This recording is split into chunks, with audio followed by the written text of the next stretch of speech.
So, selling online. Who's selling anything online? I'm thinking about selling my products. Yeah, The ones that I've got to sell online. good move. Yeah. Good move. I think it's good for establishing authority and branding. I know you're going to be going into products. Even when you start, it could be. Look at Shopify, by the way, Malawa. I did last week actually. So Yeah, because if you did, if you did decide to maybe sell some products with what you're saying, I vouch for that. It's a brilliant platform for selling. But you do pay like $29 a month. So if you are going to sell, you probably do want some of a marketing budget to drive traffic to start selling. Does that make sense? Not unless you've got an offline campaign going. That's the only thing with Shopify, I would say, is that if you start it, you've got to start it, if that makes any sense in terms of driving traffic and going to it. But I think you can sell, even if you was only selling a few products, I think on Wix it's quite easy to set this up, and it's cheaper as well. Yeah, I'm gonna try with my the master's products. Yeah. Test it. Yeah, and there's some things today that you might just be prepared to put a basic marketing budget to test it to see if you can drive traffic to it as well. I know you won't be selling any products. Will you be selling any products on? Gift vouchers. Yeah. But now, especially during Christmas. Yeah. That's one thing I want to do as well, because I do say like these gift vouchers available, but I think people now are so easy to just go whilst they're on the train. I need to buy a gift voucher quick. Let me get it now, and I can just post it out to them. Yeah. So that's Yeah. what I want to do. Yeah. And again, sometimes we can kind of procrastinate. Gift vouchers, you know, there's a plug-in gift voucher for probably on your site. Just to let you know that you could just plug it in, and Bob's your uncle. You can be selling gift vouchers. I've decided to do my website, and I've done like all my video marketing and everything for me. I just need to sit down with them and say, "You've never told me about plugins. What's going on?"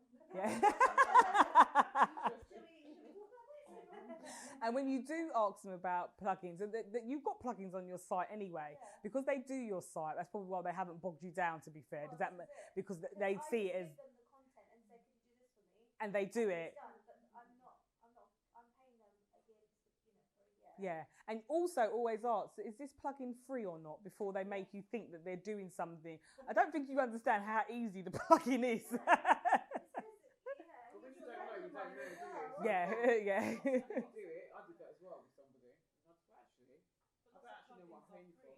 Yeah. Get like free versions of certain plugins. But when you don't know, do you? No. And you've got so much other things thinking about. It's like, Yeah, and I think once- I'm just gonna get someone to do it for me. What you can get from today is a strategy, and what it could be is that maybe you go on one of those sites. Because if you understand what you're doing, I also know what it's like to be busy and have children.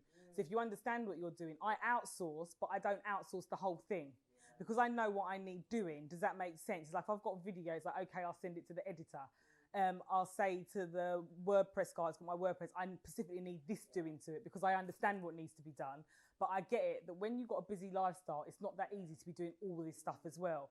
And then what happens is you'll start building a rapport with some of these people, and actually they become an extended part of your team. That's what's happened for me, without a shadow of a doubt. But it's had to start at a step-by-step stage of me handing stuff, a part of it over, and then getting it done. Yeah. So a lot of this from today really is probably going away and all of you locking yourself away for the day, and do it sooner rather than later, because otherwise today becomes a waste, and plot out a strategy that's for you using the information that's being picked up. So do think about selling online, even some type of membership. I generally think, yeah, like if you want me to be honest with you, probably for me more so hair. Lowry used to be my hairdresser, by the way, and then I moved all the way to Essex, and it was like, but I was one of those people when you said clients will. When she used to go on her long holidays, I just used to think, right, I'm just not going anywhere. I was one of those people. I was definitely one of those people. But yeah, some type of membership. People get their nails, especially where I'm from in Essex, people get their nails done religiously. Like it is literally like, yeah, like I think more so than hair, like especially in Essex, people like, they don't know what their nails look like underneath. They religiously get their nails done week in, week out. Are you one of them as well? I'm so like, I don't even think I've got my eyebrows. See, no, I'm eyebrows. If you said sign up to get your eyebrows done every 2 weeks and it'd be cheaper, I would sign up because my eyebrows, for whatever reason, they're really important to me. Yeah, well, with my nails, do you know what it is? A lot of the time when I'm doing brides and stuff, my hand gets in their shop. Right. So if my hand Okay. do you know what I mean? So Yeah. if my nails don't look nice, it's gonna ruin the photo. Yeah. So, But imagine if you could tie people into a 12-month, a yearly subscription for nails. I've just done an unlimited package for hair removal for a year. See? Yeah. Like for me, it's really strange. Pedicures. Even like my cousin asks me, you get your feet done every month. Yeah. But then I don't do my hands. Like it's really bizarre. Like yeah. But my feet, for whatever reason, the pedicure is really, really. There's something just therapeutical. Yeah.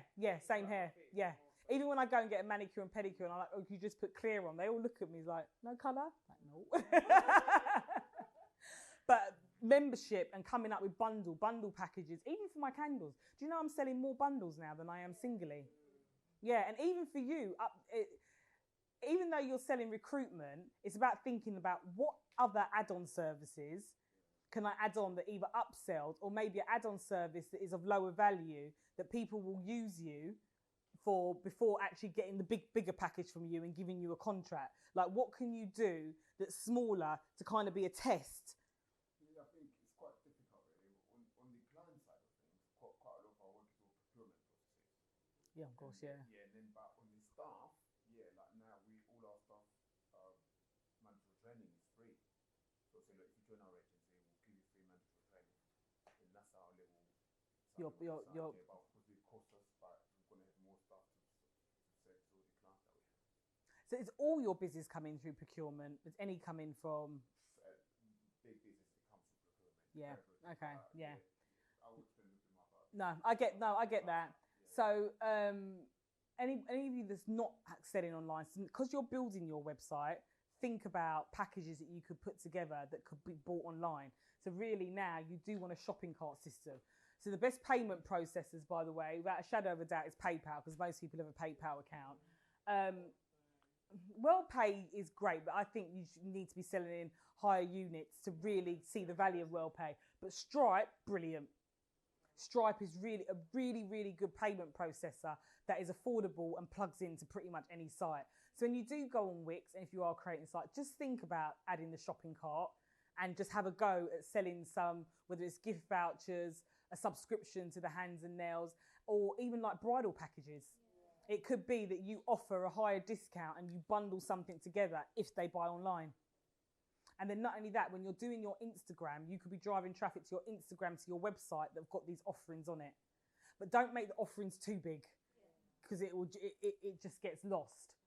So yeah, try to sell online. Even for yourself, Chi, there could be things that, I don't know, it could be a bundle that you put together of vegan makeup that you could maybe do some type of deal with the product or manufacturer. Does that make sense? Where you offer them a bundle and you take a markup from it. So it's not just content that you're churning out. Because I'll tell you what the idea is. For anybody to take their debit card out and spend money with you, it's major trust that you're building. So this exercise of why I'm saying selling online, it's not just about the money in the first instance. Use it as a branding exercise. Offer something of amazing value. That way, it's like your website's got a call to action. Does that make sense? And on there, if someone can take their debit card out and put their details in to spend with you, it means that they trust you. And now you can upsell. I will see a product on a site, then I'll go and check if it's on another site that I've used before. We all do it. Yeah. And I'll spend with that one, even if Yeah. it's Cheap. cheaper. Yeah. You know what I mean? Yeah, so even if it's not a product you put on your site, and just see it as another thing that you can look at it as is generating marketing income. One of the things that I want to drum into everyone's head today is to try and do exercise that liquidate your marketing costs. So even if you're offering something of amazing value, like maybe some of them, the products, someone's willing to do some type of sponsorship deal with you or give you a bigger discount that you could then pass on to the customer and drive traffic towards it. Even though you might not be making masses of profit from it, that money might be your marketing budget. Because one of the things is that don't kid yourself, sorry to be harsh, that you can start a business and be successful without any form of marketing business. I know you might hear a lot of these stories, but they're not telling you the whole picture. They're not telling you that maybe, you know, they were funded by a parent company or it was a big multinational that was behind their setup. Yeah, it's for you to be able to have the things that we all dream of and we spoke about in the beginning. You have to be realistic and have some type of marketing budget. You do. Or you have to have something that's driving the leads. So yeah, just think about, even if you're not selling online, what can I sell online that would complement this? And just think of what payment processor you're going to use.